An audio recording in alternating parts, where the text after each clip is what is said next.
지난해 국세 수입이 정부 예상치보다 8조 5천억 원이 적은 201조 9천억 원으로 집계됐습니다. 총 세입이 11조 원 가까이 줄어들면서 불용액이 사상 최대 수준으로 늘어나 총 세출도 91.9%만 집행됐습니다. 이에 따라 올해 세수 전망치를 달성할 가능성에 대해서도 비상등이 켜졌습니다.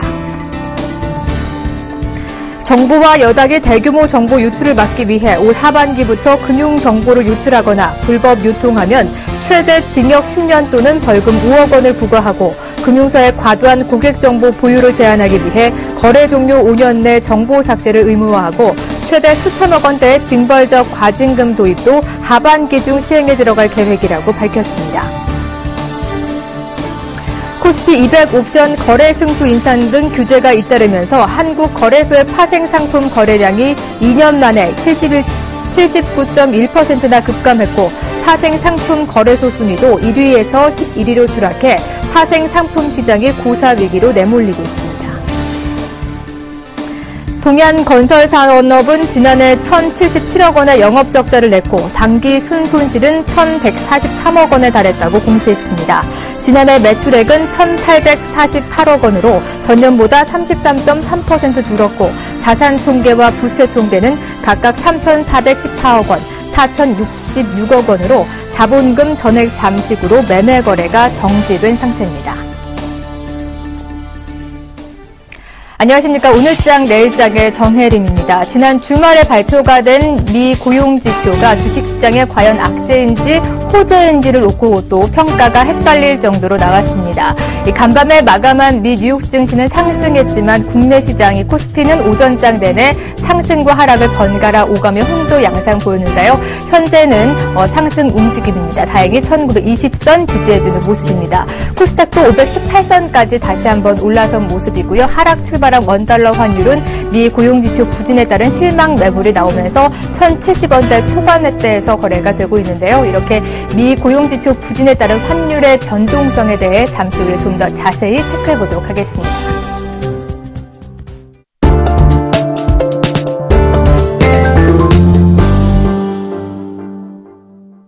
최근에 미 고용을 비롯한 미국의 경제 지표들로 인해서 환율의 변동성이 점차 확대해 나가고 있습니다.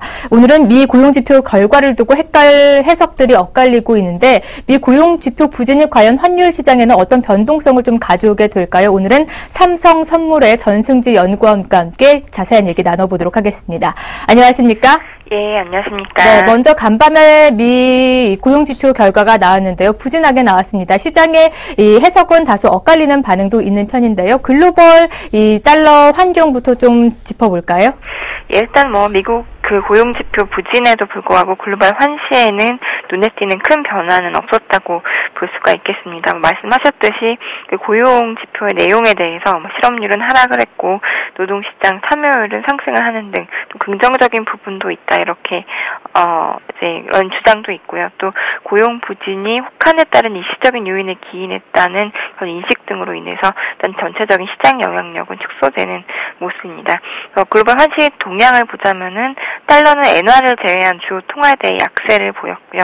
달러 엔화율 같은 경우는 미국 증시 등이 상승을 하면서 동반 상승세를 보였습니다. 그럼에도 불구하고 달러 지수는 120일 이평선, 그러니까 80.6에 대한 지지력을 확인을 하였고요. 여타 신흥통화들도 달러 약세로 이제 강세를 보이고 있는데 오늘 아시아장에서도 원화를 비롯한 아시아 통화들이 달러 대비 강세 흐름을 나타내고 있는 상황입니다. 네. 이번 주에는 참 이벤트가 많은 한 주기도 합니다. 앨런의 청문회도 있고요. 또 금통위 결과 발표도 있죠. 이런 재료들이 상승으로 작용하긴 하겠지만 큰 동력은 이끌지 못할 것으로 보입니다. 이번 주에 미 달러의 앞으로 방향성과 환율의 예상 변동성도 함께 제시해 주시죠.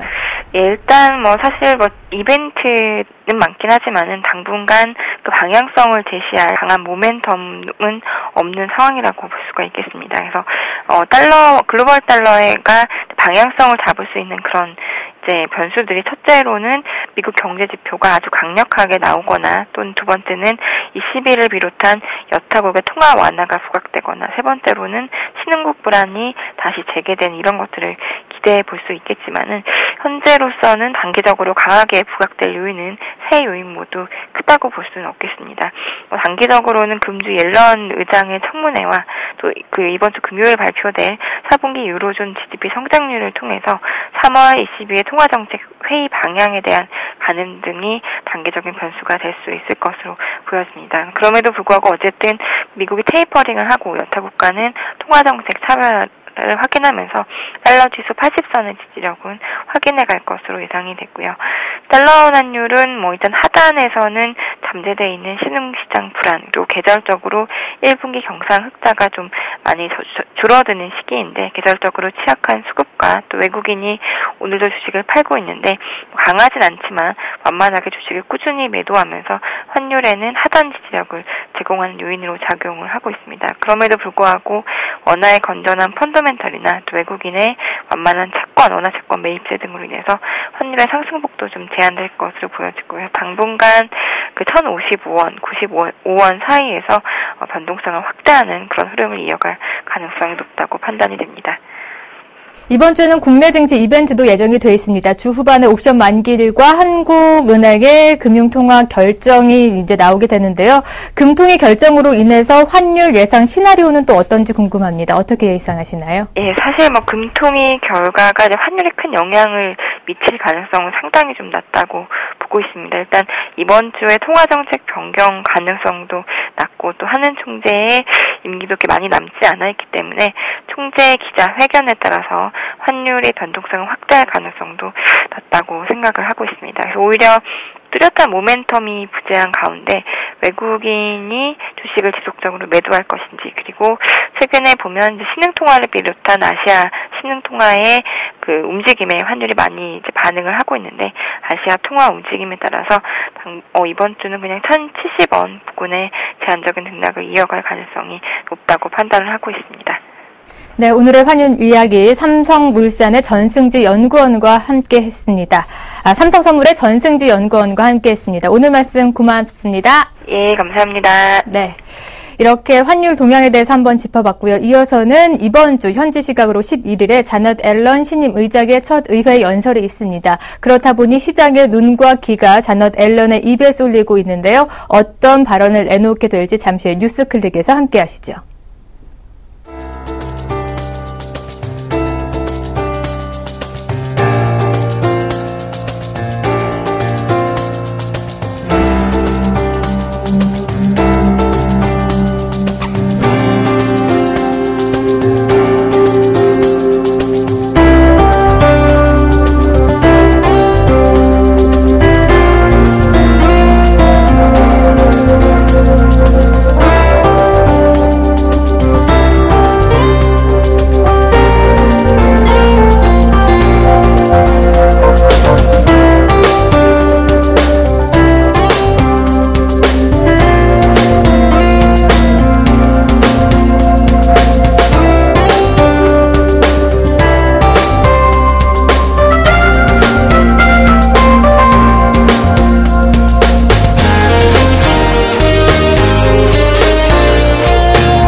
오늘 장에서 핫하게 떠오르고 있는 뉴스들 클릭해보는 시간 마련했습니다. 오늘도 샘플러스의 김용준 멘토와 함께하겠습니다. 어서 오세요. 네, 안녕하세요. 네, 코스피 이번 주도 상승 출발을 하면서 반등 기조 보이고 있긴 하지만 앞으로 이번 주에 예정된 이벤트들이 많기 때문에 결코 안심할 수 없는 상황입니다.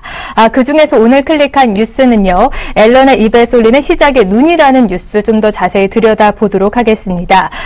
현지 시각으로 11일이죠. 자넷 앨런 신임 의장의 첫 연설이 이제 됩니다. 앞으로 그녀의 발언에 따라서 테이퍼링의 속도가 좀 결정되기도 하기 때문에 시작의 눈과 귀가 아무래도 앨런의 발언에 좀 집중된다고 볼 수 있을 텐데요. 먼저 오늘 클릭한 뉴스 어떤 내용부터 담고 있는지부터 짚어주시죠. 예.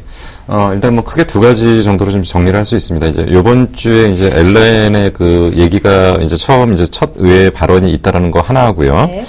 그리고 이제 13일 날 옵션 만기와 금통위. 그러니까 보통 이제 옵션 만기 상반기일 날 거의 다 이제 그 한국금융통화위원회에서 정책의 방향을 어떻게 결정하느냐 뭐 이런 것들이 지금 나타나는데 기사 내용은 이겁니다. 그러니까 이번 주 주간 전망이라는 타이틀을 갖고 진행을 했던 얘기인데 아마도 엘렌이 그 11일 날하고 13일 날로 지금 예정이 되어 있습니다. 네. 11일 날은 하원, 13일 날은 상원. 일단 보통 이제 그 분기 정책 보고를 정기적으로 하는데 이제 버냉키가 이제 나가고 이제 그 엘렌의 첫 발표인데 사람들이 이제 여기서 이제 관심을 갖고 있는 가장 중요한 얘기는 뭐냐면 과연 엘렌은 어떤 금융 정책을 사용할 거냐에 대한 어떤 큰 그림을 볼 수 있는 어떤 그런 기준이 아닐까라고 보는 거죠. 이제 그 실업률에 대한 지금 이제 실업률이 이제 거의 이제 예상치에 이제 근접했던 부분들 그리고 또 한 가지는 이제 그 최근에 이제 돈을 많이 풀어서 그러니까 양적 완화 조치에 의해서 경기가 회복된 모습들을 보였었는데 최근에 이런 부분들이 조금 주춤했던 것들에 대해서 과연 엘렌은 어떠한 경기 판단과 실업률에 대한 어떤 시각을 갖고 결국 하반기로 지속되는 과정 속에서의 어떤 정기적인 FRB 회의를 통해서 과연 테이퍼링 속도를 어떻게 유지할 거냐에 대한 종합적인 그들의 의견을 좀 볼 수 있는 어떤 그 힌트를 좀 볼 수 있다라고 좀 판단이 되는 거고요. 두 번째는 이제 13일날 옵션 만기하고 금통입니다. 앞부분에서도 얘기가 됐지만 이제 금통위 자체에서 어떤 우리나라는 금리 정책 금융 통화 정책에 의해서 장의 방향이 결정되는 예는 거의 없습니다. 그렇기 때문에 이제 이거보다는 더 중요하게 무게 중심을 실는 것이 이제 옵션 만기라고 보시면 될 것 같습니다. 옵션 만기 같은 경우는 이제 그 작년 연말에 넘어왔던 옵션 그 프로그램 그러니까 매매 잔량이 1월 옵션 만기일 때 대부분 청산을 했습니다. 그러니까 이때 왜 청산이 됐냐면 결국 배당을 받고서 대부분의 물량을 좀 청산을 했는데 지금 조금 우려가 되는 부분은 어떤 부분이냐면 지금 이제 그 최근에 선물 파생과 관련한 외국인들의 매매 규모가 상당히 높아지고 있다. 거의 절대적인 기준에서 50%대까지 육박하고 있기 때문에 이들이 이제 그 시장 자체가 굉장히 흔들리는 상태에서 투기적 매매를 통해서 베이스차를 극대화시켜서 일시적인 프로그램 매도를 유발해서 단기 시세 차익을 노리고 나가지 않을까라는 걱정을 하는 부분에서 요들의 매매 방향을 좀 주목해서 보자라는 얘기입니다. 네. 오늘 클릭한 뉴스를 들여다본 것처럼 이번 주에는 다양한 이벤트들이 많습니다. 자넷 앨런의 청문회를 시작으로 이번 주 후반에는 옵션 만기일과 금통위 발표까지 남아있는데요. 먼저 앨런이 어떤 발언을 내놓을지부터 좀 예상을 해보죠. 과연 앨런의 이 발언이 시장에 효과가 있을지 없을지도 궁금해집니다. 어떻게 예상하시나요? 결론적으로 먼저 말씀드리면요. 긍정적인 요소는 없다라고 일단 보이고요. 다만 이제 부정적인 요소가 나타날 거냐 말 거냐라는 어떤 기준에서 보시는 게 나을 것 같습니다. 일단 첫 번째로 가장 중요한 지표가 이제 실업률입니다. 과거에 이제 버냉키 쪽에서 얘기가 나왔던 것이 뭐냐면 실업률 6.5%, 인플레이션 2%대가 테이퍼링의 시작이라고 말을 했던 부분인데 지금 실업률은 거의 근사치에 왔습니다. 실업률은 거의 근사치였고 사실 이제 그 제일 처음에 문제가 됐던 그러니까 2008년도에 그 미국의 금융위기가 발생했을 때 일시적으로 실업률이 12%대까지 치솟았었죠. 그러다가 10%대, 9%대 점진적으로 내려가서 이제 실업률은 많이 개선이 됐다고 볼 수가 있습니다. 다만 실업률 개선을 통해서 경기에 대한 선순환 구조를 이어오는 과정들이 아직은 경기의 그 기본적인 체력이 좀 좋지 않다라는 것들이 결국 이제 테이퍼링 속도의 어떤 조절 문제로 좀 나타날 것 같은데요. 지금 이제 엘렌은 아마도 그 경기 판단의 지금 근거로서 실업률을 배제하고 다른 경제 지표만 보지 않을까라는 지금 시각들이 좀 있는 거고요. 그리고 이제 그 최근에 이제 나타났던 현상들이 뭐냐면 엘렌을 포함해서 새로운 어떤 그 FRB 의사결정을 하는 의원들 쪽에서 비교적 비둘기파가 주류를 이뤘다면 최근에 강경파인 매파가 일부 합류를 하면서 계속적으로 얘기가 나오는 게 테이퍼링의 속도를 높여야 된다라는 얘기들이 나오는데 물론 이제 미국 경기나 미국의 방향으로 봤었을 때는 속도를 높이는 거에 크게 문제는 없다고 본다면 다른 나라들 신흥국에 대한 문제들이 확대되는 여부가 지금 이제 우리의 어떤 주목이고요. 그래서 계속적으로 예정되게 말씀드렸던 게 뭐냐면 회의 한 번 할 때마다 100억 불씩 줄일 가능성이 있다. 다만 이 속도가 빨라진다면 부정적인 요소가 나타날 거고 이거보다 더 놓칠 수는 없을 것 같습니다. 그래서 앞부분에서 말씀드린 게 긍정 요소를 발견하기보다는 부정 요소가 안 나타나는 거, 속도가 더 빨라지지 않는 거가 주목할 가장 중요한 기준이라고 판단이 됩니다. 네. 이 앨런 청문회도 앞두고 있고 이벤트가 많은 한 주이니만큼 좀 시장의 방향성을 예의주시해야 될 것 같습니다. 오늘 코스피 4거래 연속 반등에 성공하면서 1920선 안착해서 움직이고 있습니다. 장 초반에는 다소 불안한 모습 보여주기도 했는데요. 현재는 상승권에서 1923포인트에서 거래가 되고 있고요. 코스닥도 518선 위에서 움직이고 있습니다. 이제 다소 저점은 확인한 것 같고요. 앞으로 이 박스권 돌파가 언제 과연 가능한지가 궁금합니다. 어떻게 예상하시나요? 박스권 돌파가 진행되기는 어려울 것 같고요. 네. 이제 박스권 안에 있을 걸로 일단 보이는 상태에서 하단과 상단이 어떻게 결정되느냐가 중요할 것 같습니다. 지난주 후반에 나타났던 반등은, 지금까지, 지난주, 수요일 날 정도에 거의 이제, 1900 정도, 1890 정도에서, 의미 있는 저점을 좀 확인한 것 같고요. 그리고 이제 목요일 날, 금요일 날 연속적으로 반등. 그리고, 사실은 오늘도 좀 기대를 했었을 겁니다. 그러니까, 지난 주말 선진시장의 강세를 보였기 때문에 아마도 국내 증시가 강하게 오르리라고 봤는데, 지금 철저하게 지금 선진시장과 이머징 시장은, 지금 디커플링화가 되고 있는 거고요. 이런 것들을 파악하는 가장 큰 기준이 뭐냐면 이머징 마켓 쪽에서의 자금 이탈 속도를 체크하는 게 좋을 걸로 일단 보여집니다. 일단 지난주에 반등을 했던 가장 큰 근거는 뭐냐면 신흥국에 대한 위기감이 순간적으로 확 고조되다가 일단 이게 좀 잠재워졌던 부분들, 그리고 미국 경기에 대한 불안. 미국 경기가 지금 계속적으로 얘기하는 게 상반기에 고점 확인할 가능성이 상당히 크다. 그래서 하반기에 미국 경기가 좀 불안할 가능성이 있다라는 부분들이 상당히 지난주 초반에 우려감이었다면 이런 것들이 완화되면서 글로벌 증시 역시 큰 폭으로 반등했던 것과 맞물려서 국내 증시도 반등세를 보였다라고 일단 볼 수가 있습니다. 지난주 반등의 주축은 결국 시가총액 상위 종목이 중심축을 잡아줬고요. 삼성전자하고 SK하이닉스를 필두로 한 IT, 그리고 이제 나인을 중심으로 한 네이버, 그리고 낙폭과대 대형주 일부가 반등 사이클에 진입을 했는데, 지난주에도 말씀드렸지만 일단은 이번 주 초반부터 걸리는 자리가 좀 있다라고 했죠. 저항 압력이 있는데, 거래소 기준으로는 지금 1930입니다. 1930에서 1933포인트. 오늘 장중 고점 기준으로 보면은 정확하게 이제 21선 지금 저항을 받고 있는 구간들인데, 여기를 돌파한다라고 한다면 추가적인 상승이 나타난다면 1950 정도까지 나타날 가능성이 있습니다. 그래서 이번 주에 저항선은 일단 1930은 돌파한다라는 관점에서 1950 정도까지 반등 사이클. 그래서 이것이 1차 박스권의 상단을 결정하는 자리인지 조금 더 진행하는지 그거는 조금 더 지켜봐야 될 것 같고요. 코스닥 역시도 지금 518 정도에서 현재 움직이고 있는데, 코스닥은 지금 일단은 518하고 520이 이제 저항권에 놓여 있습니다. 그렇기 때문에 우선적으로 518을 돌파를 했기 때문에 오히려 코스닥 같은 경우는 외국인의 매수세가 이어지고 있기 때문에 515포인트 정도가 지지가 확인되는지 여부를 먼저 파악을 하고 추세 전환 여부를 판단을 해야 될 것 같습니다.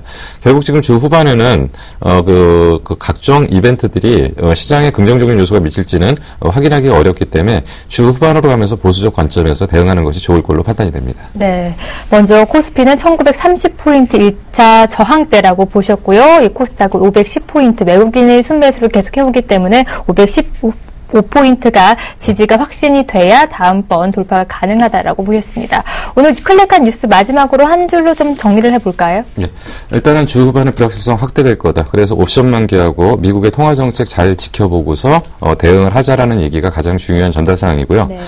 그리고 이제 지금 현재는 반등한다고 해서 추세적인 상승을 하는 것이 아니기 때문에 반등 시마다 보수적 관점 유지하면서 주 후반 이벤트가 시장에 어떤 요소로 작용을 하는지를 확인 후 향후 전략을 수립하는 것이 필요하다는 게 가장 중요한 포인트입니다. 네, 주 후반대까지는 이벤트 다 확인하시고 시장 접근하시면 좋으실 것 같습니다. 당분간은 좀 보수적 관점으로 시장 대응하시면 좋겠네요. 네, 이렇게 오늘 클릭한 뉴스 자세히 살펴봤습니다. 오늘 말씀 고맙습니다. 네, 감사합니다. 네, 이어서 오늘 장에서 핫하게 떠오르고 있는 특징주를 뽑아서 낱낱이 파헤쳐드리는 나문의 Y가 곧바로 이어집니다.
식사 맛있게 하셨습니까? 식사 시간 아니네요. 소화될 시간인가요? 여튼 오늘 시장 흐름은요, 꽤 괜찮다 이렇게 봐도 될 것 같습니다. 지금 전반적으로 고른 상승세가 나타나고 있는 상황인데요. 유독 이러한 고른 상승세가 나타나는 도중에 별로 힘을 좀 내지 못하고 있는 종목이 하나 있어요. 그래서 오늘 장 특징주는요, 많이 올라가고 많이 떨어진 종목은 아니지만 이쯤에서는 한번 살펴봐야 될 종목으로 가져왔습니다. 우리나라 대표 종목이죠. 삼성전자 이야기를 좀 꺼내고자 합니다. 삼성전자가 어떤 내용을 가지고 얘기할 것인가, 이 이야기 한번 하려고요. 갑자기요, 작년 내도록요, 하루에 몇 건씩 꾸준히 나왔던 게 삼성전자 리포트인데, 최근에 삼성전자 리포트가 거의 없어요. 물론 오늘 같은 경우에도 한두 군데 정도 나왔긴 했는데, 지난주 같은 경우는 주당 한두 개밖에 안 나오거든요. 삼성전자 리포트 갑자기 자취를 감췄어요. 왜 그럴까요? 이 이야기를 좀 하려고 합니다. 자, 오늘은 주제는요, 삼성전자 리포트 자체가 사라졌다, 이 부분이고요. 왜 그런가? 첫 번째 이유를 한번 보면은요, 4분기 리포트 신나게 써서 영업이익이 9조가 될 거다, 10조가 될 것이다, 이렇게 막 전망을 내놨는데, 웬걸 8조 때 나오니까 한번 쇼크를 받아버렸죠. 그러고 나니까 리포트 쓰기가 조심스럽겠죠. 기관들이, 이거 쓰기가 무서워하는 거예요. 그러니까 리포트를 안 쓰니까 삼성전자를 가지고 계신 분들, 또 투자를 망설이고 계신 분들은 뭘 보고 투자해야 될지를 모르는 상황이죠. 그러다 보니까 주가도 어떻게 해요? 그나물에 급하, 이런 상황이 되고 있습니다.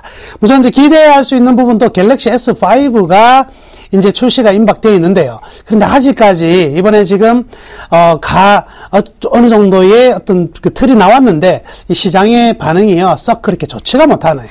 이 부분까지 나오고 있고요. 자, 무엇보다도 이 내용이 상당히 안 좋은 것 같습니다. 애플에 대해서 1조 원을 배상해야 될 책임이 생기고 있습니다. 그래서 미국 법원에서 1조 원 내라, 그래서 추가적으로 상고를 기각하는 부분이 나타났거든요. 이 신청 기각됐거든요. 그럼 이제 항소를 할지 굉장히 의문이지만, 여튼 미국 법원에서 열어두고 있는 길은 웬만하면 둘이서 이제 합의를 봐라, 이렇게 얘기를 하고 있는데, 이 합의 부분이요, 썩 쉽지가 않아요. 왜냐면 삼성전자가 이번에 누구하고 힘을 합했습니까? 구글하고 힘을 합했거든요. 그 조건은 아니겠지만, 구글은 좋다, 삼성전자 너네하고 우리 잘해보자 하는 조건으로 모토로라를 매각을 하잖아요. 이렇게 분위기가 좋은 상황인데, 애플한테 이 무릎을 꿇고 들어가서 합의를 봐야 된다는 거, 이거 참 만만치가 않거든요. 그렇기 때문에 이 1조 원에 대한 리스크는 분명히 좀 커질 수 있는 부분이 아니겠나. 이러다 보니까 굉장히 새로운 불확실성 내용이 벌써 2개나 나와버렸네요. 그죠? 갤럭시 S5에 대한 시장이 굉장히 강한 긍정적인 평가도 없고, 1조 원에 대한 배상 판결 부분도 있고 하다 보니까 너무나 조심스러운 상황이다, 이렇게 봐야 되겠네요. 자, 그러면 오늘의 어떤 삼성전자 수급적인 측면에서 보면은요, 기관보다는 외국인들끼리 매매 공방이 좀 치열한 상황이네요. 외국계끼리 지금은 괜찮다, 아니다, 지금은 아직까지는 아니다, 이렇게 서로 외국인들의 매매 공방이 좀 치열한 상황인데, 재밌는 사실은요, 삼성전자가 이러한 불확실성의 흐름이 나타나면 통상 외국인들은 어떻게 했어요? 막 매도를 치는 게 일반적인 흐름 아닙니까? 근데 삼성전자 희한해요. 작년 8월 달부터요, 강력하게 작년 8월달, 9월달 외국인들이 삼성전자를 매수했거든요. 120만원대부터 140만원대까지 그냥 올라갔잖아요. 근데 그때 땡겼던 외국인들이 매도를 안 해요. 그냥 가만히 쳐다본다. 어떻게 되지? 하고 쳐다보고 있다는 거죠. 오히려 누가 매도를 했냐면, 12월 중순, 사전에 이 잠정 공시에 따라서 연기금이요, 오히려 매도를 굉장히 많이 했어요. 자, 그러면 연기금의 입장에서는 중장기적으로 연기금이 좋아하는 종목은 어떤 종목이에요? 연기금이라는 게 단다치고 나올 건 아니잖아요. 우리들의 연금을 관리하는 부분이니까 굉장히 장기선상으로 관리를 하거든요. 그런데 단기적으로 어떤 리스크가 나오니까, 물량을 좀 일단은 줄여나가는 이런 불확실성에 대한 매도인데, 연기금은 불확실성에 대한 매도로 나서고 있지만, 외국인들 같은 경우는 이 불확실성이 있지만 한국의 다른 어떤 종목에 대해서는 대안이 없다. 삼성전자 빼고 나면 작년 1년 영업이익이 25%나 떨어졌는데, 그래도 삼성전자는 아무리 위험해도 자기 자리를 찾고 있는 거 아니냐, 이렇게 생각하고 있는 거죠. 그러다 보니까 외국인들 매도를 안 해요. 그러니까 쉽게 가격이 떨어지지, 추가적으로 떨어질 가능성이 별로 크지 않은 현대의 상황이 아니겠나, 이렇게 봐야 되겠네요. 자, 그러면 이러한 리포트도 부재한 속에서 외국인들은 매도를 안 하고 있는데 무엇을 보고 우리가 좀 관찰을 해야 될 것인가? 첫 번째는요, 올해요, 여튼 구글하고의 이 연계가 되었잖아요. 그러면은요, 다양한 이제 실험들이 이루어질 거예요. 소프트웨어의 최강자 컨텐츠 구글과 하드웨어의 최강자 삼성전자가 둘이 만났기 때문에 이제 우리가 생각하지 못하는, 아직까지 우리가 생각하지 못하는 어떠한 디바이스의 출시의 가능성이 분명히 열려 있다. 이게 바로 큰 이제 삼성전자의 한 단계 성장을 만들어낼 수 있는 계기가 될 수도 있다 이거죠. 다만 이게 워낙에 이제 비밀리에 하고 있겠죠. 근데 이 부분이 아직 노출 안 됐기 때문에 이런 부분에 대해서 기대를 좀 미리 사전적으로 어떤 것들이 나올까 기대를 좀 가져도 되지 않을까에 대한 부분이고요. 두 번째는 지금 자동차는 어떤 상황입니까? 자동차는요, 이제 전자제품에 가까워지고 있어요. 전체 자동차의 원가의 한 20에서 30%가요, 전자부품으로 이루어지고 있는 부분인데, 여기에도요, 이제 자동차 차량용 반도체가 굉장히 쓰임새가 많아지고 있고, 앞으로도 어떻게 스마트한 자동차가 되기 위해서는 더욱더 이러한 부분은 강화될 수밖에 없거든요. 그래서 이 자동차 반도체 부분의 비즈니스를 굉장히 강화하고 있다. 그러면 새로운 먹거리가 하나씩 생겨나가고 있다. 물론 삼성전자 전체 매출에 비해서는 아주 이만큼밖에 안 되지만, 삼성전자가 지금 매출이나 이익이 부족해서 그런 것이 아니고 뭐예요? 앞으로의 성장 동력이 먹거리가 있냐가 지금 주가를 딱 땡기고 있는 이 부분이거든요. 그러다 보니까 이런 새로운 먹거리에 대해서도 또 한번 관심 있게 볼 수밖에 없는 상황이 아니겠나, 이렇게 봐야 될 것이고요. 자, 무엇보다도 삼성이 이제 야심작으로 지금 추진하고 있는 것은 역시 이 바이오 쪽인데, 특히 의료기기 부분에서요, 1조 2천억 이상의 투자를 이제 계속적으로 15년까지 해나갈 생각인가 봅니다. 그렇게 해서 결국은 무엇을 하겠다는 거냐? 2020년, 이제 6년 남았거든요. 의료기기 시장에서 매출 10조를 만들어내겠다 그러거든요. 야, 이 의료기기 시장에서의 매출 10조. 의료기기는요, 마진이 작은 그런 품목이 아닙니다. 진입장벽이 굉장히 높거든요. 그래서 마진폭이 굉장히 커요. 이 부분에서 20조까지 달려갈 수 있느냐, 그 로드맵에서 삼성전자가 차근차근 어떻게 진행을 하느냐가 이 삼성전자 주가의 상승과 하락의 하나의 큰 모멘텀이 될 가능성이 많아요. 그래서 우리 삼성전자 관련해서는 앞으로 주의 깊게 어떤 내용을 들으셔야 되냐면, 첫 번째, 구글과의 연계되어서 어떠한 디바이스, 어떠한 시도가 이루어지느냐, 이 부분이고요. 그리고 차량용 반도체, 앞으로도 굉장히 시장이 커질 수밖에 없겠죠. 그리고 마지막 한 번은요, 의료기기 쪽으로 삼성전자가 어떤 쟁걸음을 해 나가는지는 우리가 항상 관심 있게 보셔야 되겠어요. 맨날 이거 스마트폰 반도체만 보고서는 지금의 주가를 벗어날 수 없거든요. 여기에서 추가적인 전망은 이 부분에서 나올 가능성이 크다, 이렇게 봐야 되겠네요. 그러면 14년 향후 전망은 어떻게 봐야 될까요? 자, 14년은 제가 삼성전자한테 삼성전자 기업의 임원이나 직원이 보고 있다면 제가 드리는 말씀 한번 귀 새겨 들어보세요. 14년은요, 기술과 감성을 넘어서 창조로 가야 된다. 이제 더 이상의 카피캣, 따라잡기가 삼성이 해야 될 부분 아니고요. 이제는 뭔가 새로운 것을 만들어내야 된다. 더구나 여건이 굉장히 좋은 상황이잖아요. 그러니까 만들어 가야 된다, 이렇게 봐야 되겠습니다. 여튼 갤럭시 S5의 단기적인 전망 보면은요, 이 최첨단 기술들이 많이 빠져 있어요. 그래서 뭐 동공인식이라든지, 그 다음에 QHD, 이런 부분들이 빠져 있거든요. 그렇다면 시장에 외면받을 가능성도 분명히 존재한다는 거, 이게 하나의 리스크고요. 그 다음에 웨어러블, 우리 뭐 갤럭시 기아 같은 거 있잖아요. 근데 아이폰에서도 아이워치가 나오잖아요. 자, 이런 부분에서 웨어러블 부분에서는 애플과의 경쟁은 가속화될 수밖에 없다. 여기에서 어느 정도 선점과 어느 정도 효과를 내느냐가 또 하나의 관심 포인트인데요. 아직은 실적으로 답을 해주지는 분명히 않을 것이다, 이렇게 봐야 되겠네요. 여튼요, 올 한 해는 이 다품종 소량 생산인 시스템으로 갈 가능성이 많다. 여러 가지를 시험대에 올려놓을 가능성이 많으니까요. 올 한 해는 어떤 이익을 극대화하기보다는 시장의 평가를 받는 한 해가 될 가능성이 많다, 이렇게 봐야 되겠네요.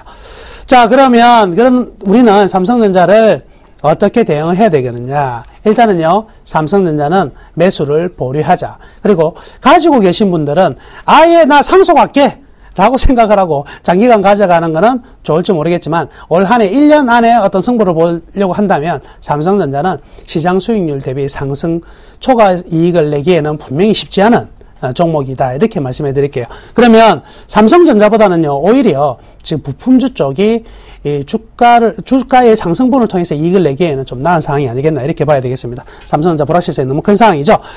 자, 그리고 올 한해는요, 이 삼성에 나오는 스마트폰 같은 경우에도 평균 판매 단가, ASP라 그러죠. 단가가 지금 $270 밑으로 떨어져 있어요. 그 단가가 굉장히 떨어지면 무엇으로 커버를 해야 될까요? 양으로 커버를 하거든요. 이 양으로 커버를 한다면 이 중소형 부품주들도 역시 실적 개선이 나타날 가능성이 크다. 이렇게 봐야 되겠네요. 그렇기 때문에 부품주에 대해서 지속적으로 관심을 가져야 되겠는데, 이 부품주를 볼 때 마지막 한 말씀 해드리면은요, 부품주는 이익을 보고 들어가시면 안 돼요. 이익이 아니라 반드시 매출을 보셔야 됩니다. 매출의 성장 속도가 어느 정도 되는지를 꼭 확인하시고 매매를 하시기를 바라겠습니다. 자, 삼성전자 밸류밴드 차트 마지막으로 보여드리면서 마치겠는데요. 밸류밴드 차트를 보시면은요, 현재의 상황은요, 어때요? 하단 밴드에서 그대로 매수매도 공방이 치열한데요. 최하단 밴드까지는 가지 않을 것 같고요. 저기 지금 밑에 있는 파란색을 부근으로 움직이다가 실적이 개선되면 노란색을 향해서 달려갈 것 같습니다. 하여튼 삼성전자 매수의 실익은 크지 않다. 다만 부품주들은 매출액이 굉장히 큰 폭으로 증가되는 종목들을 잡으신다면 여러분들이 수익을 내는 데는 굉장히 도움이 되지 않을까, 이렇게 말씀해 드리면서 오늘 마치도록 하겠습니다. 좋은 오후 보내시길 바라겠고요. 내일 뵙겠습니다.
이 거래소 시장에서 다시 한번 외국인 매도로 돌아서긴 했지만 오늘 현물 시장 나름 분위기가 좋습니다. 선물 쪽 분위기도 함께 체크해보죠. 선물왕주쌤 김도영 멘토와 함께합니다. 안녕하세요. 네, 안녕하십니까. 네, 오전장에서 외국인 매도 강대 체크하시라는 말씀 주셨는데요. 외국인이 3천억 원 넘게 매도 물량 쏟아내다가 다소 주춤한 모습 보이듯이 다시금 매도 확대해 나가고 있습니다. 오후장 대응 전략과 함께 황금 라인 한 번 더 잡아주시죠.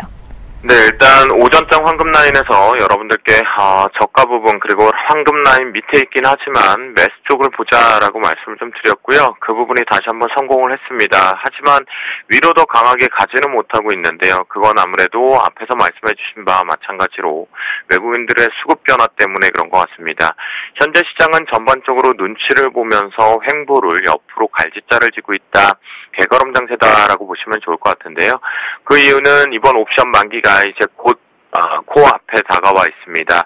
그런데 현재 옵션 가격들의 위치를 놓고 보면 매력적인 위치가 전혀 없습니다. 그러다 보니 일명 저희들 표현으로 프리미엄 빼기 작업의 진행 속도다라고 보실 수가 있겠고요. 프리미엄 빼기라는 것은 시간 가치가 자연스럽게 소멸된다라고, 가격이 다운된다라고 보시면 좋겠습니다. 외국인들만이 나홀로 매도를 하고 있는데요. 개인들의 매수 위쪽에 외국인들 나홀로 매도 확대, 기관계 쪽에서의 매수, 이 부분인데요. 전체적으로 기관 쪽에서는 포지션의 변동을 한머리 쪽으로 변경을 하나를 만들어내고 있고요.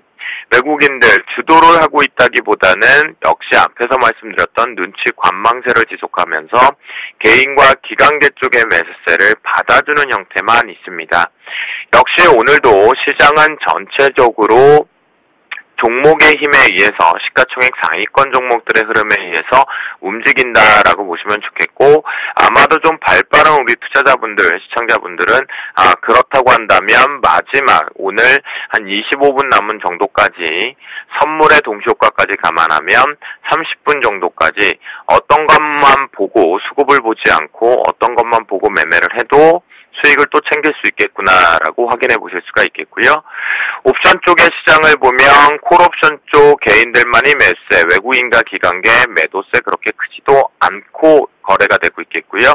풋옵션 쪽에서는 콜옵션과는 좀 다르게 개인들은 쌍끌이 동반해서 매수세를 하고 있지만 외국인과 기관계 소폭 매수 우위 쪽이 들어와 있다.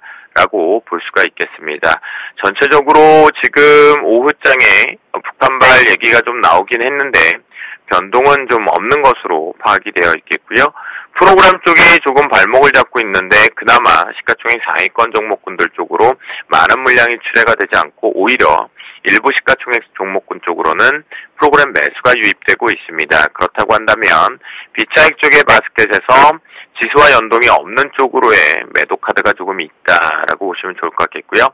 현재 베이시스 이제 곧 백워드 방금 들어왔다 나갔다 하는 모습인데요. 현재의 베이시스 상황을 가지고는 매도 우위가 높다라는 거 반드시 프로그램에서 보여주고 있다라고 보시면 좋겠습니다. 이러다 보니 추가 반등이 아주 크게는 못 올라가고 있다라고 보실 수가 있겠고요. 자, 오늘장 대응 전략 이제 오후장 마지막인데요. 외국인들의 매도 강도를 보자. 아무래도 여러분들 해석하시는 게 가장 편한데요. 이 외국인들의 매도 강도가 축소가 나오기 시작한다면 역시 시장은 상방에서 끝난다라고 보시면 좋겠고요. 추가적인 상승이 있다라고 열어두시면 좋을 것 같겠고요. 오후장 황금 라인은요, 250.30을 말씀을 좀 드리겠는데요. 이미 이 위에서 거래되고 있죠. 그 얘기는 무슨 얘기냐면 여러분들께서 추격 매도를 못하게끔 막고자 말씀을 좀 드리는 부분인데요. 현재 부분에 250.30을 이탈하지 않고 신호등의 모양상으로도 깔끔하게 지금 빨간 신호등과 남색 신호등에 대해 강력한 지지력이 나오고 있습니다. 그렇다고 한다면 이탈하지 않는 한 매수 관점 쪽으로 보시는 것이 가장 좋겠다라고 보시면 좋겠고, 그 폭이 그렇게 크게는 나오지 않을 것으로 판단을 합니다. 그 이유는 옵션 만기가 바로 코앞에 있기 때문이다라고 말씀 좀 드리겠고, 옵션 만기를 앞두고 있는 상황에서 현재 메이저들, 외국인과 기관 같은 경우에는 옵션의 포지션을 기존 누적 포지션의 일부를 오늘 바꾸기 시작했습니다. 그래서 만기 결제 지수는 지금 1차가 도출이 됐습니다. 만약 지금 도출된 결제 지수대로 들어간다고 한다면 아마도 여러분들은 모두 다 좀 현 선물 모두 다 웃으실 수 있지 않을까 그렇게 판단하고 있기 때문에요. 현재 250.30 종가 부분까지 이탈하지 않는다라면 최소한 추격 매수보다는 눌림 매수 쪽으로 마지막 수익을 챙기시고 마무리를 하시면 좋겠습니다. 네, 오늘도 역시나 추격 매수 자제하자라는 말씀 주시면서 황금램 250.30 잡아주셨습니다. 이탈하지 않는다면 눌림 매수로 즐겨보셔도 좋으실 것 같습니다. 오늘 말씀 고맙습니다. 네, 감사합니다.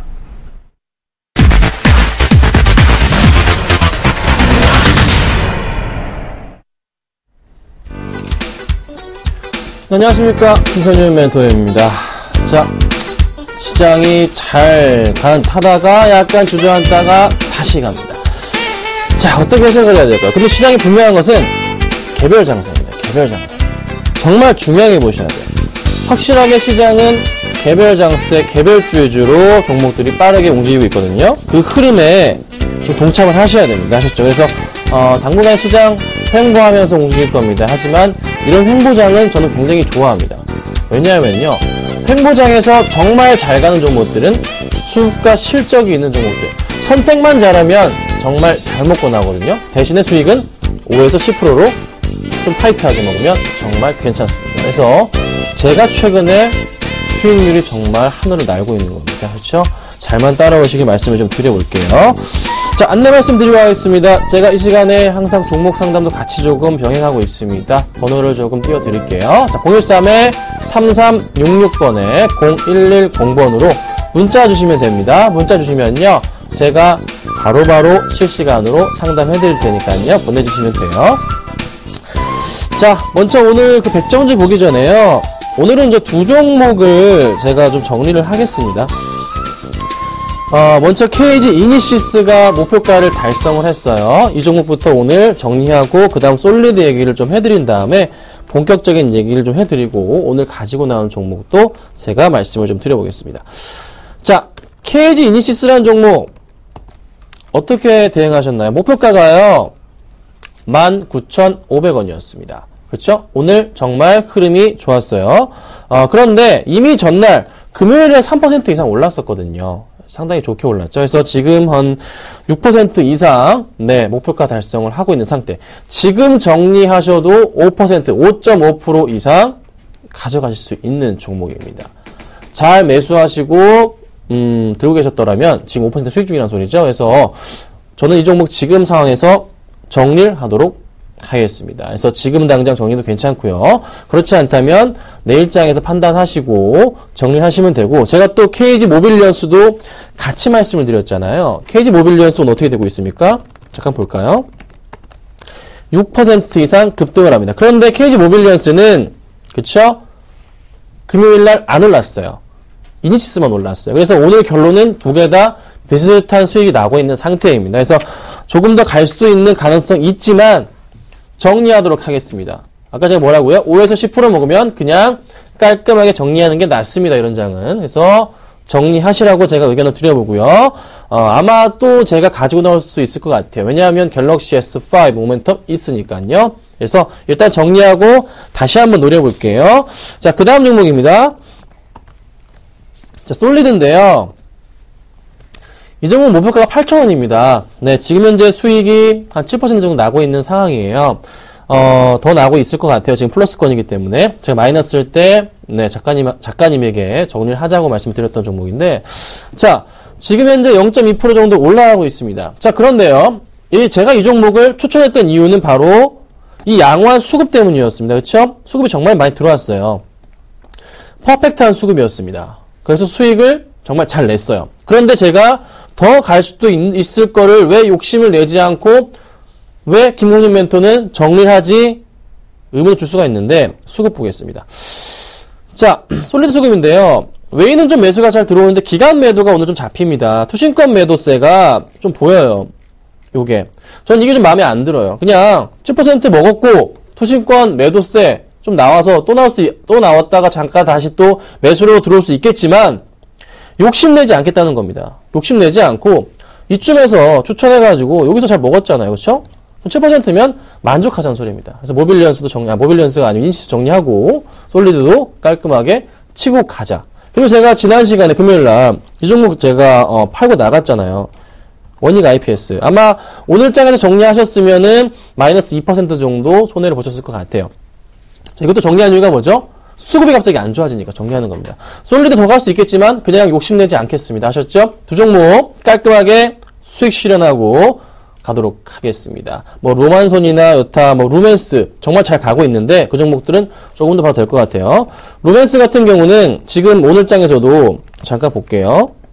얼마나 잘 가고 있냐면요.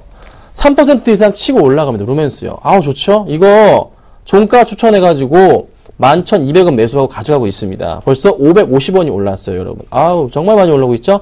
가져갈게요, 이거는. 조금 더 보겠습니다. 좋은 흐름 더 나올 것 같습니다. 잘 두고 계세요. 오늘 가지고 나온 종목도 기대해 보셔도 괜찮을 것 같습니다. 자, 바로 수급 100점주 살펴보겠습니다. 오늘 역시나 5가지 종목 가지고 나왔죠? 살펴보겠습니다.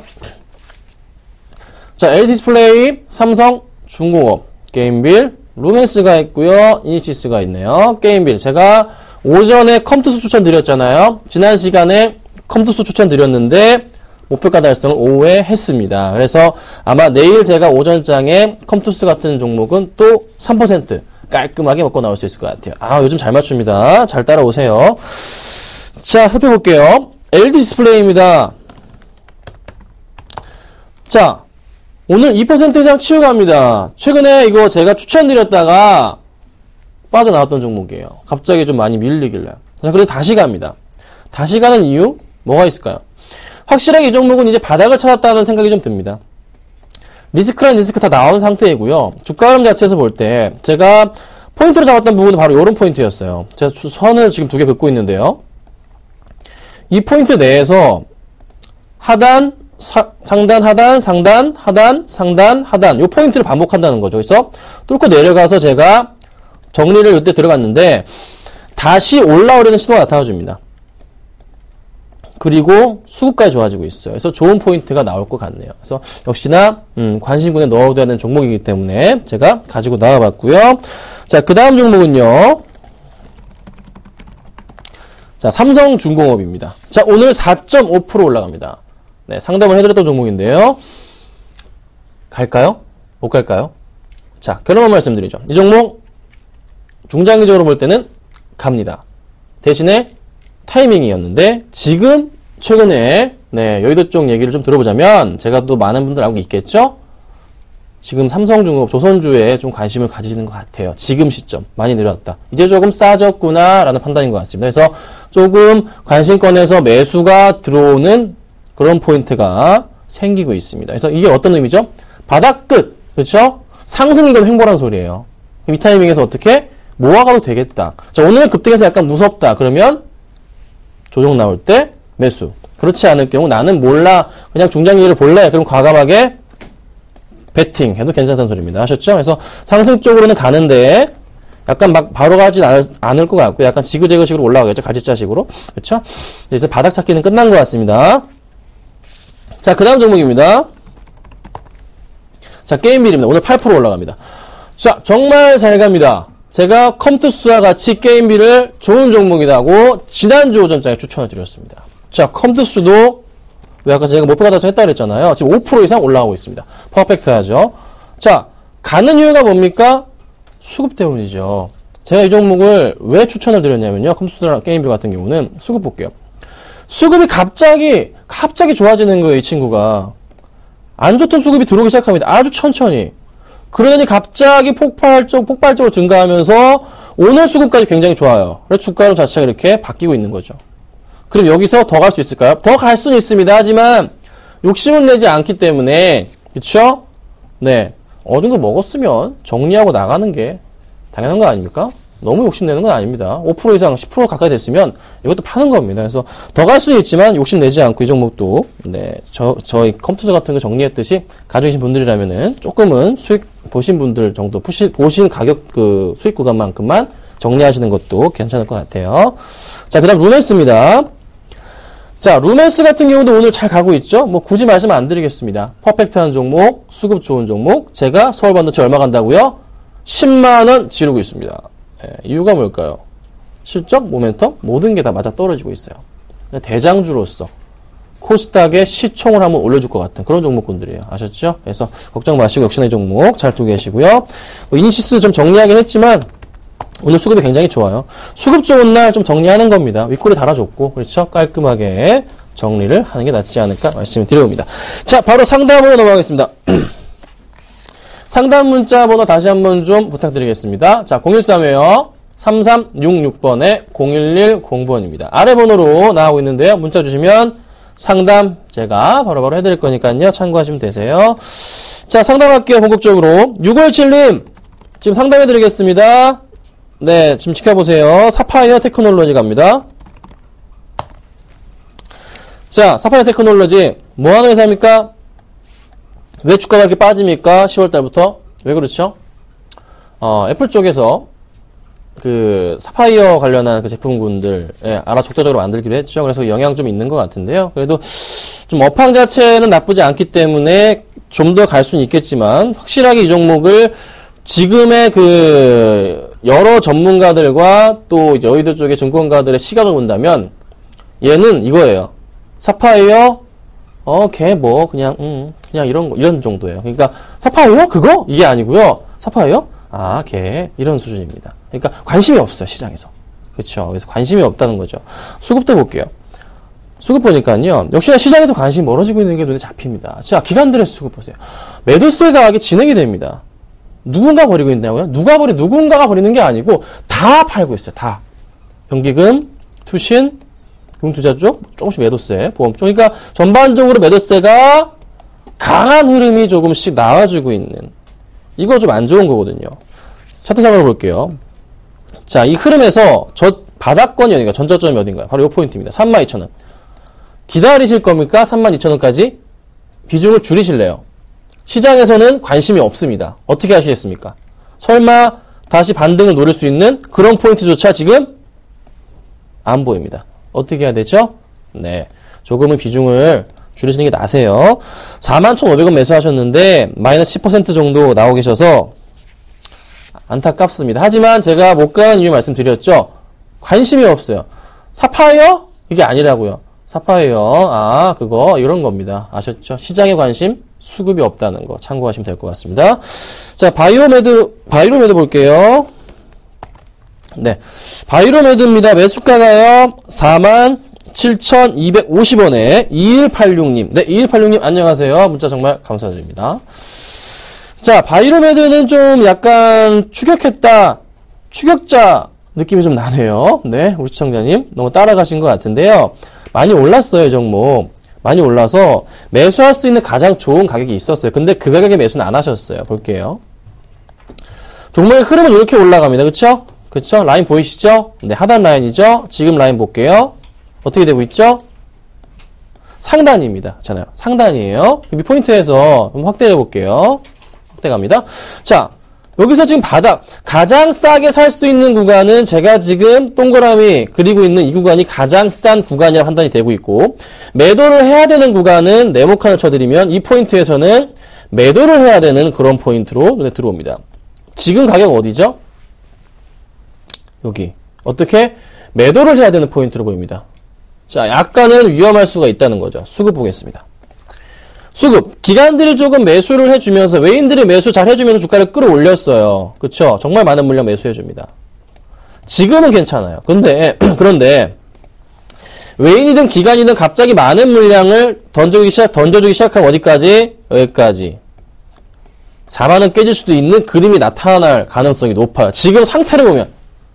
그래서, 비중이 지금, 얼마인지는 제가 안 적어줘서 모르겠는데, 만약에 가져가시되 기관과 외인이 막 물량 나와주면서 갑자기 어디 21선 깨고 내려간다. 45,000원 라인, 요 라인이에요. 깨고 내려간다. 그러면 뒤도 보지 말고 파셔야 돼요. 아셨죠? 네. 조금은 주의하셔야 된다. 제가 이렇게 말씀을 좀 드려보겠습니다. 너무 좀 위험한 시기에 매수하셨습니다. 자, 제가 요까지만 조금 상담해 드리고요. 시간이 조금 제가 너무 많이 잡아먹었네요. 바로 오늘 말씀드릴 종목 좀 말씀드려볼게요. 아이고. 자, 오늘 가지고 나온 종목은요. 조선주 하나 가지고 나왔습니다. 삼성중공업 아닙니다. 대우조선해양입니다. 제가 이전에 말씀드렸어요. 조선주 말씀드릴 때 최선호주로 제가 말씀드리는 거 대우, 그 다음 현대미포, 현대중공업, 삼성중공업 뭐 이런 순위였습니다. 지금 대우조선해양 주가가 이렇게 조선주 많이 빠질 때 빠졌나요? 가장 안 빠졌던 종목이에요. 다시 반등을 줄 수 있습니다. 그렇죠? 수주가 더 늘어날 수 있다는 거죠. 자, 그냥 바로 매수가 잡아드릴게요. 매수가는요, 오늘 뭐 그냥 바로 갑니다. 종가 가겠습니다. 매수가 종가 들어가고요. 종가 충분히 가능한 판단이에요. 종가 들어가고 목표가는 얼마? 36,000원. 많이 안 먹습니다. 36,000원이고요. 손절가 짧게 타이트하게 32,500원 라인 이탈할 경우 빠르게 정리하고 나오도록 하겠습니다. 오늘 거의 시가 부분 정리하면 나가는 거예요. 아셨죠? 이렇게 할게요. 그래서 대우조선해양 아마 조금 상승 쪽 전환이 좀 더 나올 것 같기 때문에 제가 오늘 가지고 나와봤습니다. 나머지 종목들 잘 듣고 계시고요. 내일 오전 10시 반에 찾아뵙도록 하겠습니다. 감사합니다.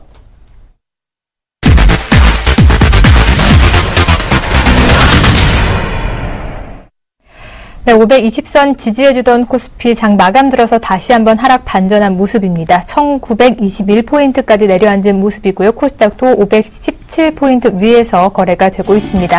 마지막까지 안심하지 마시고 시장 좀 잘 지켜보셔야 될 것 같습니다. 오늘장 내일장 오늘 준비한 소식은 여기까지입니다. 시청해주신 여러분 고맙습니다.